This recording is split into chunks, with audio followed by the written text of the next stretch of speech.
نحمده ونصلي على رسوله الكريم أما بعد فأعوذ بالله من الشيطان الرجيم بسم الله الرحمن الرحيم رب اشرح لي صدري ويسر لي أمري واحلل عقدة من لساني يفقهوا قولي رب زدني علما اللهم فقهنا في الدين اللهم إني أسألك إيمانا لا يرتد ونعيما لا ينفد ومرافقة محمد صلی اللہ علیہ وسلم فی اعلی جنت الخلد آمین یا رب العالمین۔ انشاءاللہ آج ہم اللہ سبحانہ وتعالیٰ کا ایک اور خوبصورت نام جس سے کہ انسان کے اندر اللہ تعالیٰ کے آگے جھکنے کے اور شکر کے جذبات اور بڑھ جانے چاہیے، ہم پڑھیں گے المنان۔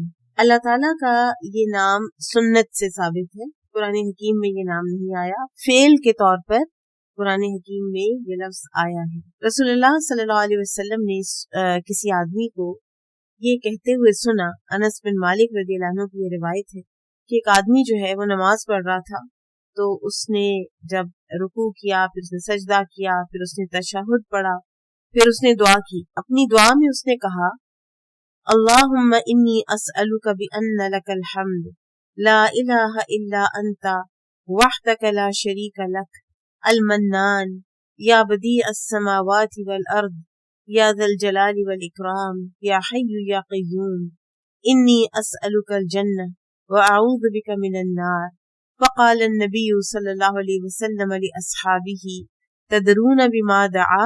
قالوا اللہ ورسولہ اعلم۔ قال والذی نفسی بیدہ لقد دعا اللہ باسمہ العظیم وفی روایت الاعظم الذی اذا دعی بہ اجاب واذا سئل بہ اعطا۔ یہ ابو داؤد اور نسائی اور ابن ماجہ وغیرہ نے اس کو روایت کیا ہے، اور ابن حبان اور ذہبی اور علامہ البانی نے اس کو صحیح قرار دیا ہے۔ اور حدیث کیا ہے کہ سیدنا انس بن مالک رضی اللہ عنہ روایت کرتے ہیں کہ میں رسول اللہ صلی اللہ علیہ وسلم کے ساتھ تھا، آپ بیٹھے ہوئے تھے اور ایک آدمی کھڑا نماز پڑھ رہا تھا۔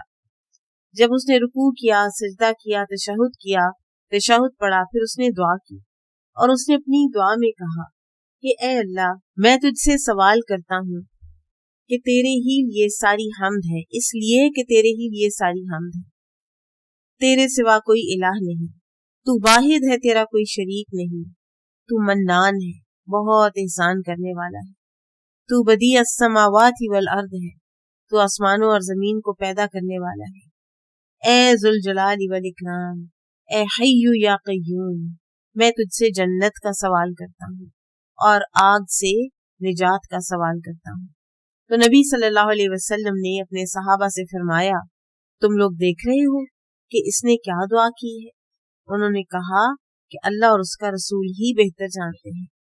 تو آپ صلی اللہ علیہ وسلم نے فرمایا والذی نفسی بیدہ، قسم ہے اس ذات کی جس کے ہاتھ میں میری جان ہے، بے شک اس نے اللہ کو اس کے عظیم یا اعظم اسم سے پکارا ہے، وہ اسماء کہ جن کے ذریعے سے اللہ کو جب پکارا جائے تو جواب ضرور ملتا ہے، اور سوال کیا جائے تو ضرور ہی عطا ہوتی ہے، یعنی واپسی آپ کو سوال کا جواب ضرور عطا ہوتا ہے۔ اور ہم نے پیچھے پڑھا تھا کہ اللہ تعالیٰ کا بعض جو علماء ہیں وہ کہتے ہیں کہ ہر اسم ہی اسم اعظم ہے، اور جس مقصد کے لیے جس نام کو جب پکارا جائے، مثلا اگر اللہ سے آپ کو رزق درکار ہے اور یا رزاق کہہ رہے ہیں، تو اس گیون مومنٹ پر یا رزاق آپ کا کہنا اسم اعظم کے ذریعے سے ہی اللہ کو پکارنا ہے۔ یہ جو دعا ہے یہ انتہائی خوبصورت دعا ہے، اور ابھی ریسنٹلی ہمیں استاذہ محترمہ نے بھی یہ بتایا کہ اللہم انی اسألک الجنہ واعوذ بک من النار، اس کو 3 دفعہ ضرور دن میں پڑھ لینا چاہیے، چاہے اپنے سجود میں اس کو ایڈجسٹ کر لیں، چاہے اپنے آخری تشہد میں اس کو ایڈجسٹ کر لیں، لیکن اللہ سبحانہ و تعالیٰ سے جنت اور آگ سے نجات روزانہ مانگنی چاہیے، روزانہ مانگنی چاہیے، کثرت سے مانگنی چاہیے۔ المنان کا جو معنی ہے یہ من سے ہے، اور لغت میں اس کا معنی ہے عطا، اور صرف عطا نہیں بلکہ کثیر العطا، عطا کرنے میں، دینے میں حد سے بڑھنا، بہت زیادہ دینا. تو اللہ سبحانہ و تعالی اپنے بندوں کے ساتھ عطا میں بہت سخاوت کرتے ہیں. اور منان، المنان وہ ہے اپنے بندوں پر جو احسان اور انعامات اور رزق میں فراوانی لاتا ہے، کثرت سے عطائیں کرنے والا اور عظیم نوازشات کرنے والا اور وسیع احسانات کرنے والا، جو بندوں پر عطیات و نوازشات کی برکھا برسا دیتا ہے اور اپنی مہربانی اور اکرام سے مسلسل انعامات دیتا رہتا ہے. مطلق طور پر منان صرف اللہ وحدہ لا شریک ہے، جو سوال سے پہلے مراد دیتا ہے، سوال سے پہلے ہی دے دیتا ہے. اس کا بندوں پر احسان ہے، اس پر کسی کا احسان نہیں. اللہ اس سے بلند اور بڑا ہے کہ اس پر کسی کا احسان ہو. یہ ساری مخلوق کے سامنے ہے کہ وہ نیک و بد سب کو دیتا ہے. وہ اتنا بڑا المنان ہے کہ وہ سب کو دیتا ہے، چاہے کوئی اس کی نافرمانی کرے اس کو بھی دیتا ہے. اس کے عطیات کا اور نعمتوں کا اور حسن سنت کا اور وسعت و رحمت کا دسترخوان بہت کشادہ ہے. اس کی نیکی اور لطف لاچاروں کی دعاؤں کو سننے اور مصیبت زداؤں کے مصائب دور کرنے اور پریشانوں کی فریاد رسی کرنے اور آزمائشوں اور محنتوں کے دور کرنے کی بات حد درجہ پھیلی ہوئی. یہ ہم کو تا نظر ہو جاتے ہیں، ہمیں نہیں پتا چلتا اور ہم ادھر ادھر کہیں نہ کہیں تیر چلانے لگ جاتے ہیں، اندھیرے میں تیر مارنے لگ جاتے ہیں. اللہ تعالیٰ ہی سے مانگیں، اللہ کے حوالے کریں اپنی ہر الجھی سے الجھی ہوئی گتھی کو. اللہ ہی اس کا سرا آپ کے ہاتھ میں دے گا، اللہ ہی اس کو آپ کو سلجھا کر دے گا. ہر ایک اس کا مشاہدہ کر رہا ہے، اس کے لطف و کرم کی حدوں کو کوئی چھوا نہیں جا سکتا. یہ بھی اس کی عظیم نعمت ہے کہ اس نے اپنے خاص بندوں کی جنت یعنی دارالسلام کی طرف رہنمائی کی. یہ بڑا عظیم من ہے اللہ تعالیٰ کا، احسان ہے اللہ تعالیٰ کا. اور ان کا بہترین دفاع کیا اور گناہوں میں واقع ہونے سے ان کی حفاظت کی. کتنے مقامات ہیں کہ اگر اللہ ہماری مدد نہ کرے تو ہم ان گناہوں میں پڑ جائیں، ہم ان گناہوں میں ضرور انڈلج کر جائیں.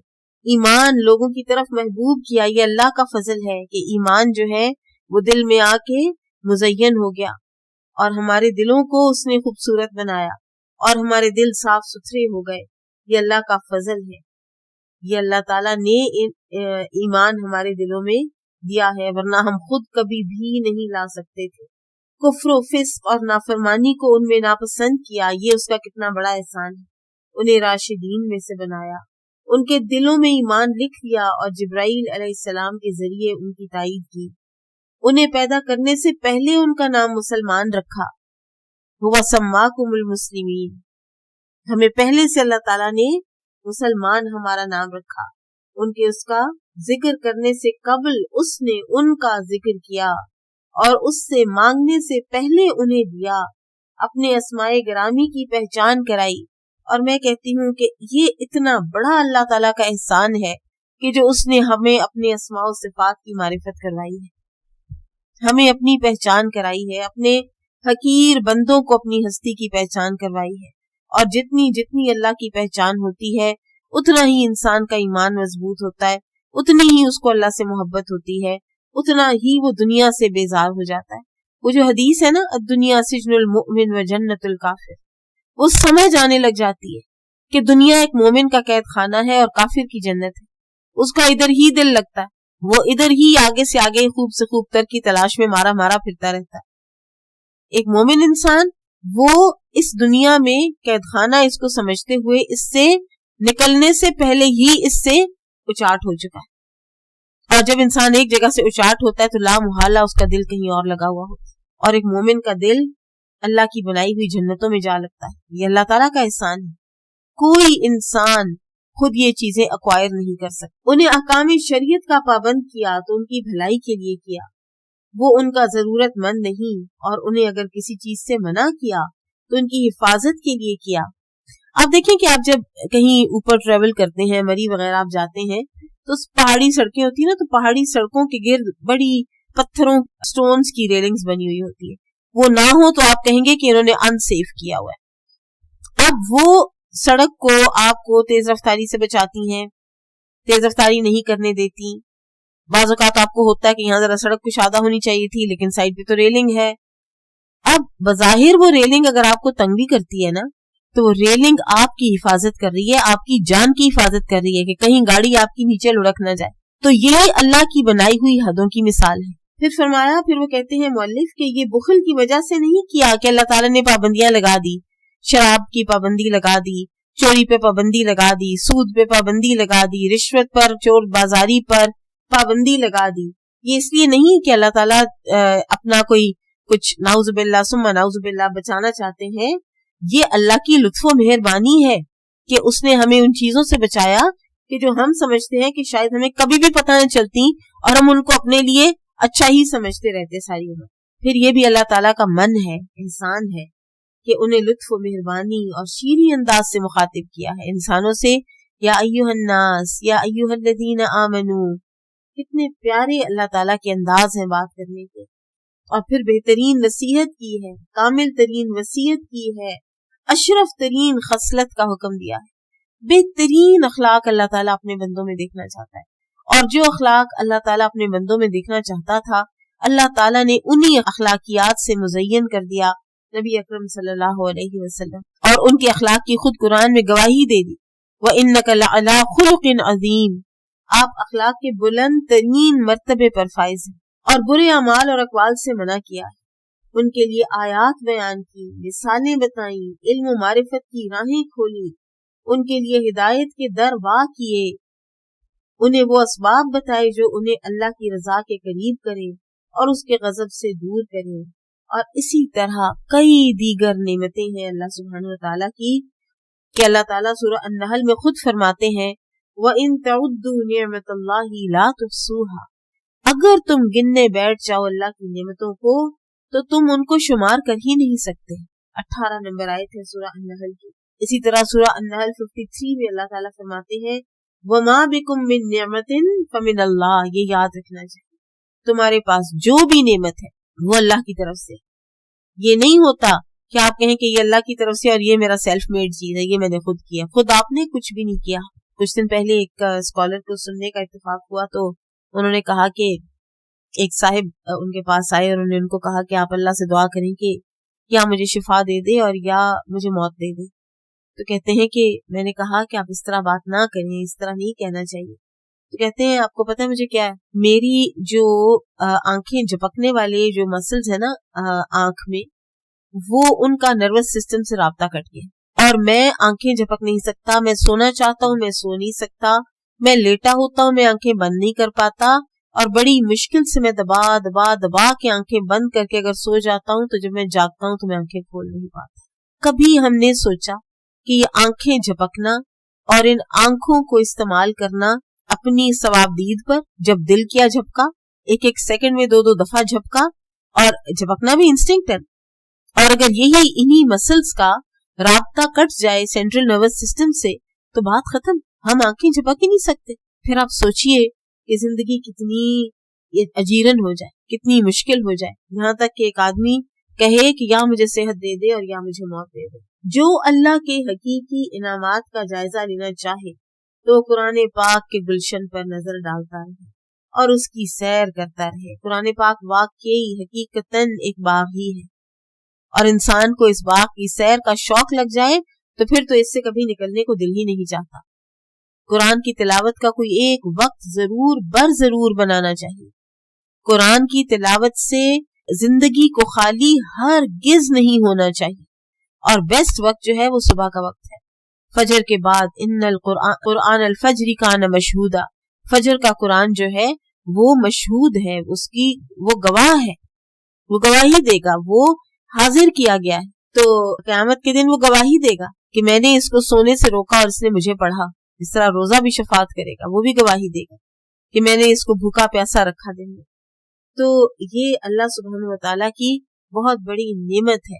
الرحمن علم القرآن, رحمان ہے جس نے قرآن کی تعلیم دی. بہترین اللہ تعالیٰ کی صفت الرحمن, اور بہترین اللہ تعالیٰ کی تعلیم قرآن. قرآن سے دوری, قرآن کے ناظرہ, مصحف کو کھولنا, اس کو پڑھنا, یہ دونوں چیزیں جو ہیں یہ ہماری زندگی کا مسلسل مستقل حصہ ہونی چاہیے. اور اللہ تعالیٰ نے جو عظیم انعامات کیے ہیں اور کریم عطیات گنوائے ہیں ان پر غور کرتا ہے۔ نعمتوں پر غور کرنے سے انسان کے اندر شکر کی کیفیت آتی ہے۔ کیوں آج ہر کوئی ڈپریسڈ ہے، اور کیوں بچہ کہتا ہے ہم ڈپریسڈ ہیں؟ بچے بھی ڈپریشن کا سوال کرتے ہیں، ہر کوئی ڈپریسڈ ہے۔ ایک بچہ جو امریکہ سے پڑھ کے آیا وہ کہتا ہے میں وہاں سے واپس اس لیے آ گیا ہوں کہ وہاں تو بہت ڈپریشن ہے، اور وہاں تو ہر بچہ ڈپریسڈ ہے۔ مادی ترقی کہاں سے کہاں جا رہی، یہ روز جو اتنے فتنے ہیں کہ انسان اپنا جینڈر بھی چھوڑ دے، وہ یہ اس لیے ہے کہ سمجھ نہیں آ رہی کہ ہیپینس ڈھونڈنی کہاں سے۔ وہ سمجھتے ہیں کہ شاید ہیپینس اس چیز کے اندر ہے کہ ہر پابندی ہٹا دو اپنے اوپر سے پھر تمہیں ہیپینس ملے گی، حالانکہ ہیپینس تو نہیں ملتی، ان چیزوں میں اللہ نے رکھی ہی نہیں تو ملے گی کہاں سے۔ اللہ تعالیٰ نے اس دین کی ہدایت کو اور شرک کی تاریکیوں سے اور کفر کے اندھیاروں سے نکالنے کو ایک احسان شمار کیا ہے، یعنی جس طرح سے سورہ النساء آیا 94 میں اللہ تعالیٰ فرماتے ہیں یا ایھا الذین آمنوا اذا ضربتم فی سبیل اللہ فتبینوا ولا تقولوا لمن القى الیکم السلم لست مؤمنا تبتغون عرض الحیاۃ الدنیا فعند اللہ مغانم کثیرہ کذالک کنتم من قبل فمن اللہ علیکم فتبینوا ان اللہ کان بما تعملون خبیرا۔ کیا زبردست یہ آیت ہے۔ اے لوگو جو ایمان لائے ہو، جب تم اللہ کی راہ میں سفر کرو تو تحقیق کر لیا کرو، جو تمہاری طرف سلام ڈالے اسے یہ نہ کہو کہ تم مسلمان نہیں، تم دنیا کی زندگی کا سامان چاہتے ہو، اللہ کے پاس بہت زیادہ غنیمتیں ہیں، تم پہلے بھی اسی طرح تھے، بس اللہ نے تم پر احسان کیا ہے، بس تحقیق کر لیا کرو، بے شک اللہ تعالیٰ جو تم عمل کرتے ہو خبر رکھنے والا ہے۔ یعنی جنگ ہوئی، میدان جنگ میں کافر سامنے آیا اور اس نے صرف جان بچانے کے لیے، اب مسلمان کو پتہ ہے کہ اسے جان بچانے کے لیے کلمہ پڑھ رہا ہے، سلام کر رہا ہے، اپنے آپ کو مسلمان ظاہر کر رہا ہے، پھر بھی اللہ تعالیٰ فرماتے ہیں اب تم نے اس کو یہ نہیں کہنا کہ تم مومن نہیں، تم جان بچانے کے لیے کر رہے ہیں۔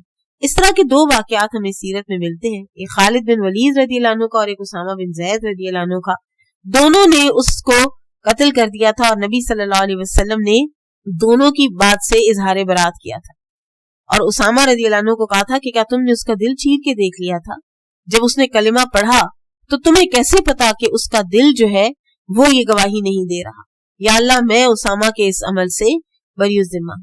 تو اللہ تعالیٰ فرماتے ہیں کہ تم بھی تو ایسے ہی تھے، پہلے تم بھی تو کافر تھے، سارے صحابہ ریورٹس تھے نا، سوائے ان کے جو پیدا مسلمان ہوئے ہیں، تو کافر سے مسلمان ہوئے تھے سارے، تو تم لوگ تحقیق کر لیا کرو، تم پر اللہ تعالیٰ نے یہ من کیا ہے، احسان کیا ہے، بے کرا احسان کیا ہے کہ جو تمہیں ہدایت دی ہے، تو تم لوگ تحقیق کیا کرو، تم لوگ اس طرح دائیں بائیں لوگوں کو کافر مت کہا کرو۔ پھر اس کے بعد اللہ سبحانہ وتعالی فرماتے ہیں سورہ الحجرات آیا 17 میں یمنون علیک ان اسلموا قل لا تمنوا علی اسلامکم بل اللہ یمن علیکم ان ہداکم للایمان ان کنتم صادقین۔ الحجرات 17 معنی ہے کہ یہ آپ کو احسان دلاتے ہیں کہ یہ اسلام لے آئے ہیں، کہہ دو کہ تم مجھ پر احسان نہ جتاؤ بلکہ اللہ نے تم پر احسان کیا ہے کہ تم کو ایمان کی ہدایت دی ہے اگر تم سچے ہو۔ تو اگر آپ کو کوئی ہدایت کا راستہ مل ہی گیا ہے تو اس راستے پر چلتے ہوئے اپنے آپ کو دوسروں سے بہتر نہ سمجھے۔ جب انسان کسی کو اپنے سے حقیر سمجھنے لگ جاتا ہے نیکی میں، وہی وقت ہوتا ہے اس کی نیکی کے ضائع ہونے کا۔ ہر کسی کو اپنے آپ سے بہتر سمجھے، اور ڈیفینیٹلی ہر انسان میں کوئی ایسی خوبی ہوتی ہے جو دوسرے میں نہیں ہوتی۔ ایک نیک ترین انسان بھی بیٹھا ہونا تو اس سے بہتر کوئی اور کسی نہ کسی ایسپیکٹ میں کوئی اور ضرور ہوگا۔ تو لہٰذا کبھی بھی اپنے ایمان کا احسان اللہ پہ نہ رکھے کہ اللہ میرا ایمان ہے تجھ پر اور تیرے اوپر، ہمارا کسی پر کوئی احسان نہیں ہے۔ سورہ نور آیا 21 میں اللہ تعالیٰ فرماتے ہیں وَلَوْلَا فَضْلُ اللَّهِ عَلَيْكُمْ وَرَحْمَتُهُ مَا زَكَىٰ مِنْكُمْ مِنْ أَحَدٍ أَبَدًا وَلَٰكِنَّ اللَّهَ يُزَكِّي مَن يَشَاءُ وَاللَّهُ سَمِيعٌ عَلِيمٌ۔ اگر تم پر اللہ کا فضل اور اس کی رحمت نہ ہوتی تو تم میں سے کوئی بھی کبھی پاک نہ ہوتا، لیکن اللہ جس کو چاہتا ہے پاک کرتا ہے، اور اللہ سننے والا ہے، جاننے والا ہے۔ اگر تمہارے اندر کوئی تزکیہ نفس ہے بھی تو وہ اللہ ہی نے تمہیں عطا کیا ہے، تمہارا کوئی کمال نہیں ہے۔ پھر اسی طرح سے سورہ حجرات وَلَكِنَّ اللَّهَ حَبَّبَ إِلَيْكُمُ الْإِيمَانَ وَزَيَّنَهُ فِي قُلُوبِكُمْ وَكَرَّهَ إِلَيْكُمُ الْكُفْرَ وَالْفُسُوقَ وَالْعِصْيَانَ أُولَئِكَ هُمُ الرَّاشِدُونَ فَضْلًا مِّنَ اللَّهِ وَنِعْمَةً وَاللَّهُ عَلِيمٌ حَكِيمٌ۔ حجرات 7 اور 8۔ اللہ نے تمہارے لیے ایمان کو محبوب کر دیا جو نعمت ہے اللہ کی طرف سے ہے، اور اسے مزین کیا تمہارے دلوں میں، اور کفر و فسق اور نافرمانی کو ناپسند کیا۔ یہی لوگ راہ پانے والے ہیں۔ اللہ کی جانب سے یہ فضل اور نعمت ہے، اور اللہ تعالیٰ جاننے والے حکمت والے ہیں۔ پھر اللہ سبحانہ و تعالیٰ نے ایمان کے علاوہ پیغمبروں کو بھیج کر بھی ہم پر احسان کیا ہے، اور اس امت مسلمہ کو یہ عزت دی ہے کہ انبیاء کرام میں سے منتخب اور بہترین پیغمبر سیدنا محمد صلی اللہ علیہ وسلم کو ان کی طرف بھیجا ہے۔ اللہ سبحانہ و تعالیٰ سورہ نحل میں فرماتے ہیں آیت 36 میں وَلَقَدْ بَعَثْنَا فِي كُلِّ أُمَّةٍ رَسُولًا أَنِ اعْبُدُوا اللَّهَ وَاجْتَنِبُوا الطَّاغُوتَ، اور البتہ تحقیق ہم نے ہر امت میں رسول بھیجا کہ ایک اللہ کی عبادت کرو اور طاغوت سے اجتناب کرو۔ پھر اسی طرح سورہ فاطر آیت 24 وَإِن مِّنْ أُمَّةٍ إِلَّا خَلَا فِيهَا نَذِيرٌ، اور ہر امت میں ڈرانے والا گزرا ہے۔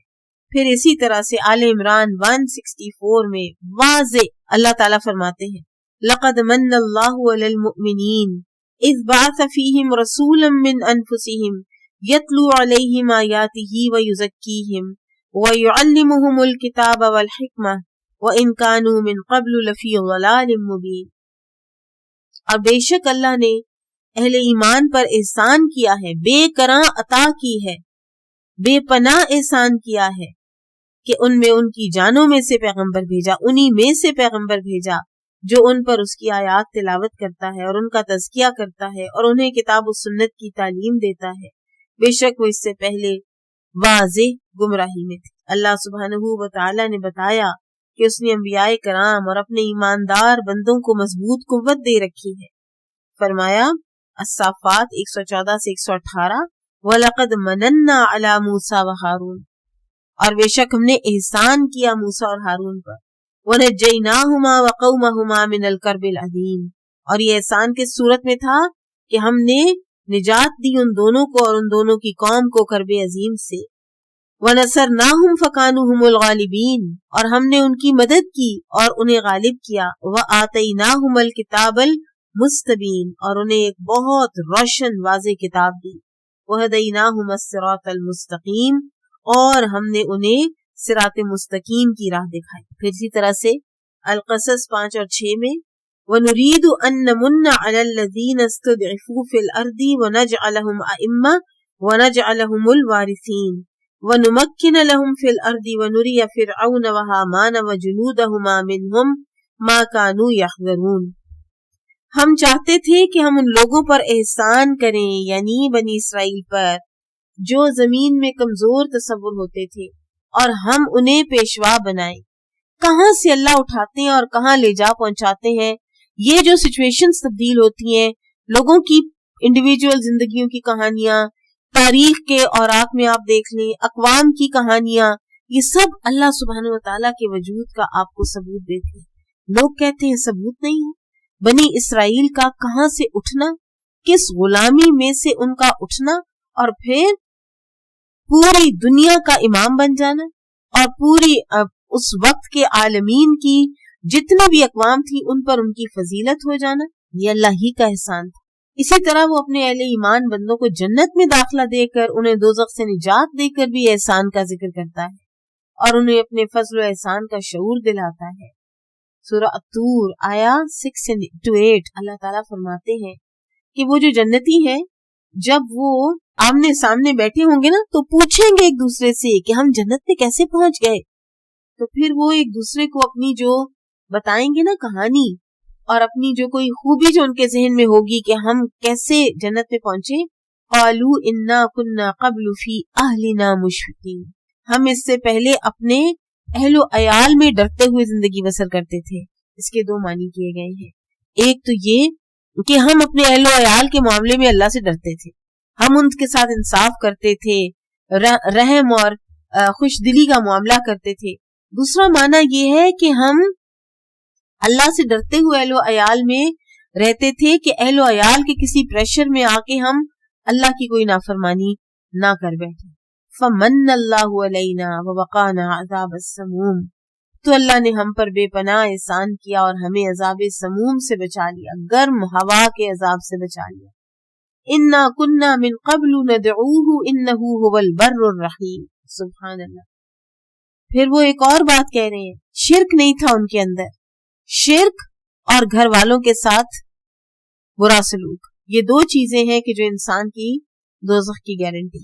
اور توحید اور اپنے گھر والوں کے ساتھ اچھا، جیسے نبی صلی اللہ علیہ وسلم نے فرمایا تھا خیرکم خیرکم لأہلہ وانا خیرکم لأہلی.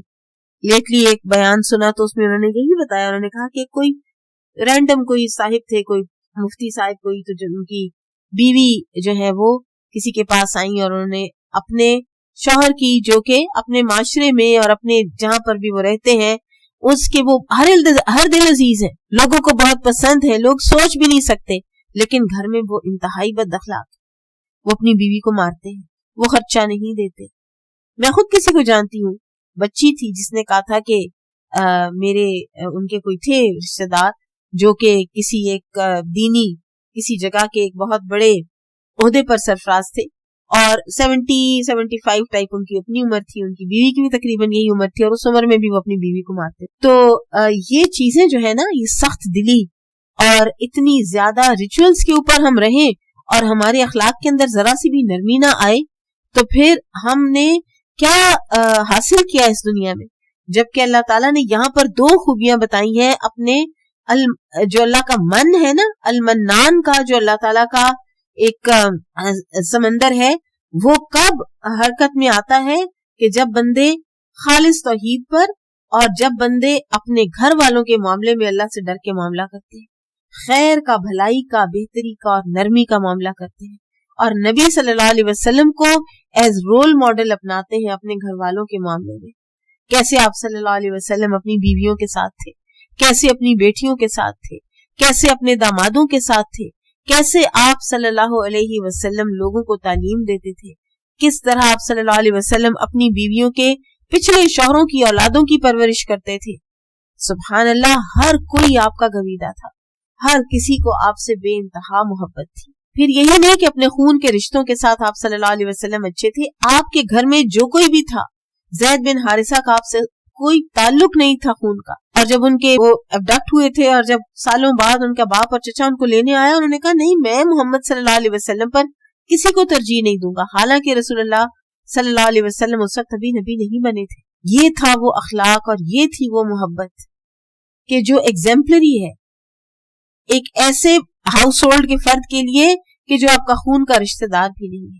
پھر یہی نہیں کہ صرف اس کے لیے، آگے سے ان کے بیٹے اسامہ بن زید آپ کو ایسے عزیز تھے جیسے آپ کو حسن اور حسین رضی اللہ عنہما عزیز تھے. ام ایمن، وہ لونڈی حبشیہ جن کو آپ صلی اللہ علیہ وسلم امی امی کہا کرتے تھے.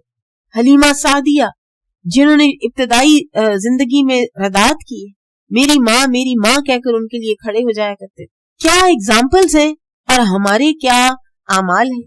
ہم کسی نند کے آنے پہ، کبھی کسی گھر میں کسی کے جو جوائنٹ فیملی ہو چاہے سیپریٹ ہو، ایک دوسرے پر اتنی نظریں گاڑے رکھنا، ایک دوسرے کو ہر وقت کچھ نہ کچھ چبھتی ہوئی باتیں کہتے رہنا، کوئی پاس سے گزر جائے تو اس کو بھی کچھ نہ کچھ کہہ کے اس کو چھوڑنا. اور یہ دین والوں کی بات ہو رہی ہے. اتنے کرٹسی بھی نہ ہونا کہ کسی انسان کے گھریلو معاملات کو اس کے گھریلو معاملات رہنے دیا جائے.